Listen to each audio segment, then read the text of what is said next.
تو ایک دفعہ کئی سال پہلے بیمار ہو گیا تھا اور اپنی حماقت سے بیمار ہوا تھا. تو کئی سالوں کے بعد نا, میرا خیال ہے 25-30 سال کے بعد مجھے کوئی بخار ہوا ہوگا.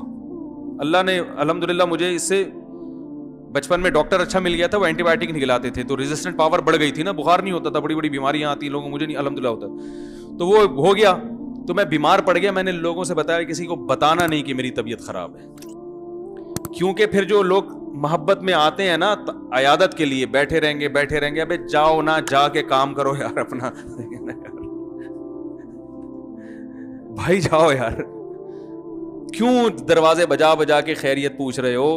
جو بہت ہی قریبی, جس سے انسان بے تکلف ہوتا ہے, خوب اچھی گپ شپ ہو, ابے تبے سے بات کرتا ہے, وہ تو ٹھیک ہے, آئے بیٹھے گپ شپ لگائے. ہر آدمی ادھر سے بھی فون, ادھر سے بھی فون, ادھر سے بھی فون. حتیٰ کہ اللہ تعالیٰ میری والدہ کی مغفرت فرمائے, 2 سال پہلے ان کا انتقال ہوا, میں نے کسی کو کانوں کان خبر بھی نہیں ہونے دی. بیمار تھی, 2 سال سے بیڈ پہ تھی, نہیں خبر ہونے دی. انتقال ہوا, اللہ ان کی مغفرت فرمائے. جو ہم ٹوٹی پھوٹی خدمت کر سکتے تھے کہ ہمیں افسوس ہوا, آنسو بہے ہمارے. ماں تو ماں ہوتی ہے, آپ کو پتا ہے, اس کا تو کوئی آلٹرنیٹ. بڑا ایک پہاڑ گرا تھا غم کا, چپکے سے ان کو لے جا کے میں نے دفنایا. یہاں بھی منع کر دیا, اعلان نہیں کرنا بھائی, میں نہیں برداشت کر سکتا.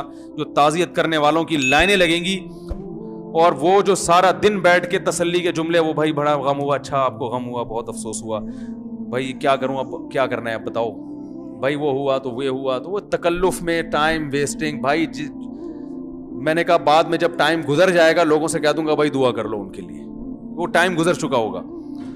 تو اب پتہ نہیں میں نے صحیح کیا غلط کیا, یہ تو علماء ہی بتائیں گے. مجھے ایسا لگ رہا تھا میں نے صحیح کیا, کہ بھائی میں نہیں برداشت کر سکتا لوگوں کا ہجوم, اور لوگوں کی جو فون اور کالیں اور تعزیت کے پیغامات, اتنی بھرمار ہوتی ہے کہ کسی کام کا نہیں رہتا انسان. اسلام میں موت اور زندگی, موت کو زیادہ اہمیت دینے کی اجازت نہیں ہے. بھائی سب نے مرنا ہے, ہم نے بھی جانا ہے, اس نے بھی جانا ہے, فلاں نے بھی جانا ہے. گیا, انتقال ہوا. عرب اس میں بڑے اچھے ہیں, وہ اتنا لمبا حساب کتاب نہیں کرتے, کہتے ہیں انا للہ و انا الیہ راجعون, خلاص مات علی الایمان, بس ختم. ایسے جو لوگ سعودی عرب رہے ہیں وہ جانتے ہیں, وہ زیادہ نہیں, وہ تمبو ومبو لگ رہے اور یہ آ رہے ہیں, اور پھر وہ دعائے خیر تے بخیر لاغ لے تو خوشا خلب خار, پھر وہ آیا, پھر دوسرا آیا, دعائے خیر. آپ تو کوئٹہ کے ہیں نا, کتنی لمبی دعائیں خیریں کی چلتی ہیں نا. جو جس کو تعزیت کے لیے آتے ہیں نا, وہ بیچارہ سارا دن ہاتھ اٹھا کے پھر گراتا ہے, پھر دوسرا آیا ہاتھ اٹھا, دعائے خیر دخال واللہ خوش جوڑ توڑو خال بس, پھر نیچے, پھر دوسرا آیا, دعائے خیر ہو گئے, چلو بھائی دعائے خیر کرو یار, تم بھی دعا کر لو یار. پھر نیچے, پھر ایک بندہ آیا, ماموں آئے ملنے کے لیے, چلو دعائے خیر. 3 دن تک وہ ہاتھ اٹھانا گرانا, پھر وہ اخلاص سے دعا ہوتی نہیں. وہ میت کے لواحق میں کہہ رہے ہیں چلو بھائی اب پھر سے کر لیتے ہیں, کیا کریں, اللہ کرے ہو سکتا ہے یہ 50ویں مرتبہ میں مغفرت ہو جائے. ہے بھائی, سب ایک رسم ہے. اس لیے وہاں KPK کے علماء بھی اس کو جائز نہیں سمجھتے. کسی سے بھی فتویٰ لے لیں آپ, پنجاب میں بھی ایسا ہوتا ہے. پنجاب میں کیا ہوتا ہے کہ رونے کے پروگرام چل رہے ہوتے ہیں باقاعدہ. میت ہو گئی, سب نہیں ہے, سب پنجاب والوں کی سب کی بات نہیں کر رہا, بہت سی جگہوں پہ رونے کے باقاعدہ کیا ہوتے ہیں پروگرام. اب وہ بیٹی آئی امریکہ سے, وہ پہلے پھوٹ پھوٹ کے روئے گی. وہ جہاز میں آ رہی ہے آرام سے نا, آرام سے. میں نے خود دیکھا یہ منظر, جہاز میں آئی آرام سے, جناب ایئرپورٹ پہ ٹیکسی میں بھی آرام سے, بڑے آرام سے تمیز سے آتے آتے, جیسے ہی میت کے کسی لواحقین میں سے کسی, وہیں سے اسپیڈ شروع. مقابلے ہوتے ہیں, جو زیادہ رو رہا ہے اس کو زیادہ محبت ہے, جو چپ بیٹھا ہوا ہے اس پہ کیا تجھے محبت نہیں ہے کیا. رونے کے کیا چلتے ہیں, مقابلے چل رہے ہوتے ہیں. نہیں رو تو اس کا مطلب ہے آپ کو تو محبت ہی نہیں تھی ابا سے. ایک خاتون کے میاں مر گئے, سچا واقعہ ہے, میرے پاس فون آیا, ہمارے کو ریلیٹو تھی, پھوٹ پھوٹ کے رو رہی ہیں کہ میرے میاں مر گئے, ہائے میں بیوہ ہو گئی. اوف, ایسی انہوں نے روئی ہیں کہ جو بھی فون سنے گا وہ بھی بیچارہ پھوٹ پھوٹ کے رونا شروع کر دے. تو چونکہ ہمارے ابھی کیا زیادہ ڈیٹیل میں نہیں جانا چاہیے, تو ہم لوگ جب ان سے ملنے کے لیے گئے تو بالکل فٹ فاٹ. ہم نے کہا آپ کو تو بڑا غم تھا, کہہ رہے ہیں جان چھوٹی, بڑی مصیبت دی ہوئی تھی, ٹینشن دی. وہ بندہ ٹھیک نہیں تھا نا جس کا انتقال ہوا, وہ بہت ظلم کر رہا تھا اپنی بیوی کے اوپر, بالکل بھی ٹھیک نہیں تھا وہ آدمی. تو وہ ہے جان چھوٹی, اللہ کا فضل ہو گیا, اللہ نے خود ہی اٹھا لیا. لیکن اب مرنے پہ ایسا ریئیکٹ کرنا ہے, وہ ایک مجبوری ہے بھائی. اگر ایسا ری ایکشن نہیں کیا لوگ بولیں گے واہ بھائی واہ, میاں مر گیا, رونا ہی نہیں آ رہا ان کو. تو یہ ڈرامے چل رہے ہیں زیادہ تر. اسلام میں حکم یہ ہے کہ بھائی کوئی میت ہو گئی تو 3 جملے کہو اور پتلی گلی سے نکل لو.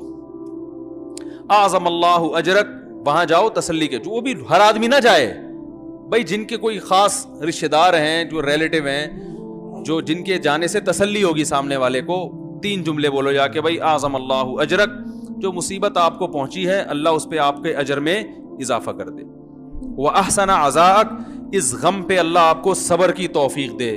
وَغَفَرَ لِمَيِّتِک, اور مرحوم کی مغفرت فرمائے. 3 جملے کہے, 2-4 اور تسلی کی بات کریں اور پتلی گلی سے بولو بھائی نکل لیں. وہیں تمبو میں دھرنا مار کے مت بیٹھیں آپ, وہاں بیٹھ جاتے ہیں. اب اس کے لیے دودھ پتی آ رہی ہے, پھر چائے آ رہی ہے, پھر پانی آ رہا ہے. وہ میت کے رشتہ داروں بیچارے وہ کہتے ہیں یہ مرنا اتنی بڑی ٹینشن نہیں تھا جتنا یہ جو تعزیت کے لیے آنے والے یہ اس سے بڑی ٹینشن بن چکے ہیں.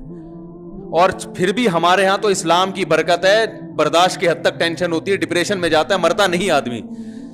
جو غیر مسلم ہے نا, ان کے ہاں تو میت اتنی بڑی ٹینشن دے کے جاتی ہے دنیا سے کہ ان کے 2-2 ہفتے کے پروگرام چلتے ہیں میت کی تعریفوں کے الگ. اس وقت دفناتے نہیں ہیں اس وقت تک. پھر وہ ان کے کوئی پنڈت جی آ رہے ہیں, پنڈت کہتے ہیں, یہ پنڈت نہیں, مجھے کسی نے انڈیا سے کہا آپ نے مندر کو مندر بنا دیا اور پنڈت کو پنڈت بنا دیا. تو پنڈت لفظ ہے. وہ آتے ہیں, پھر وہ پتہ نہیں کیا کیا پڑھتے رہتے ہیں, اس کے اوپر گھوڑے پڑھ رہے ہوتے ہیں, پھر اس پہ پیسے لے کے جاتے ہیں. وہ کئی ہزار روپے کا وارثوں کا خرچہ ہو جاتا ہے. ہمارے یہاں اسلام نے کہا خرچہ کرنے کی چندہ ضرورت نہیں ہے, صرف خرچہ ہوگا میت کے کفن کا ہے بھائی, میت کی قبر کا. قبر خود کھودنا نہیں آتی تو گورکن کو پیسے دے دو, اس کے علاوہ تیسرا کوئی خرچہ نہیں ہے. اور یہ خرچہ بھی میت کے وراثت کے مال میں سے ہوگا. جتنا مال چھوڑ کر گیا ہے نا, اس میں سے پہلے یہ کفن دفن کا خرچہ نکالو. کفن کے کتنے پیسے خرچ ہوتے ہیں کفن پہ. وہ بھی یہ کہ جب اگر کوئی گھر میں کسی کی قمیض پھاڑ کے جو ہے نا کفن بنا دو. صحابہ تو ایسے ہی کرتے تھے, الگ سے کپڑا تھوڑی خریدتے تھے. حضرت ابو بکر کو جب کہا گیا نا یہ کپڑا, انہوں نے فرمایا زندوں کو پہناؤ, ہمارے لیے نیا کپڑے کی ضرورت, ہمیں پرانے کپڑے میں دفن کر دینا. وہاں قبر میں جا رہے ہیں نا, وہاں کون سا کوئی, وہ تو فرشتے آئیں گے دیکھنے کے لیے, وہ تو اعمال دیکھتے ہیں, وہ آپ کے کپڑے تھوڑی دیکھیں گے. تو ٹینشن نہیں لو بھائی, زندگی کو کیا بناؤ, ہلکا ہلکا بناؤ, کاموں میں ٹائم لگاؤ. اب جو دنیا سے چلا گیا وہ واپس نہیں آئے گا. اب آپ نے کرنا ہے اس کے لیے مغفرت کی دعا. جو غم خود سے ہو رہا ہے وہ تو ہوتا ہے, وہ تو نیچرل ہے, وہ تو نبی کو بھی ہوتا تھا, آنکھوں سے آنسو ٹپکتے ہیں, بس کافی ہے. چیخنا چلانا, آپ صلی اللہ علیہ وسلم نے میت پر چیخنے چلانے والی عورتوں پر لعنت فرمائی ہے. کتنا بڑا جرم ہے. اور آج میت پہ عورتیں چیختی ہیں کہ نہیں چیختی, ہاں ہاں ہاں ہاں کر کے, اس کو کمال سمجھتی ہیں. کمال صبر کرنا ہے, چیخنا چلانا کمال نہیں ہے. عورت کے لیے سب سے بڑا غم اس کے بچے کی موت ہے, کیونکہ عورت کی سب سے محبوب چیز کیا ہوتی ہے, بچہ. ایک عورت کا بچہ مر گیا نبی صلی اللہ علیہ وسلم کے دور میں, وہ اتنی غمزدہ ہوئی کہ بچے کی قبر پہ کھڑے ہو کر رونا پیٹنا کیا نا, اس چیخ رہی ہے, چلا رہی ہے. آپ صلی اللہ علیہ وسلم پیچھے سے گزرے, انہوں نے فرمایا صبر کرو صبر. اسے نہیں پتا تھا کہ نبی صلی اللہ علیہ وسلم نے, اس نے کہا آپ کو وہ غم پہنچا ہوتا نا, مجھے پہنچا ہے, پھر میں پوچھتی کہ کیسے صبر کیا جاتا ہے. اس نے گویا طنز کیا, اس کو نہیں پتا تھا کہ آپ صلی اللہ علیہ وسلم میں. اس نے کہا اصل میں غم تو جس کو پہنچا ہے وہی جانتا ہے نا, ہمارے یہاں یہی ہوتا ہے نا. آپ کسی کو بولو صبر کرو, کہہ رہے تمہیں تکلیف ہو نہیں رہی نا, اس لیے تم صبر کا کہہ رہے ہو. رونے پر پابندی نہیں ہے, چیخنے چلانے پر پابندی ہے, واویلا کرنے پر پابندی ہے. تو وہ صحابیہ کو کسی نے بتایا کہ تو رسول اللہ صلی اللہ علیہ وسلم ہے, تو وہ فوراً پریشان ہو کے گئیں اور نبی صلی اللہ علیہ وسلم کے پاس آ کے کہنے لگی میں اب صبر کروں گی. آپ نے فرمایا انما الصبر عند الصدمۃ الاولى, جب صدمہ پہنچتا ہے نا اس وقت صبر کی فضیلت ہے, بعد میں تو سب کو صبر آ جاتا ہے. کون ساری زندگی بیٹھ کے کون روتا ہے.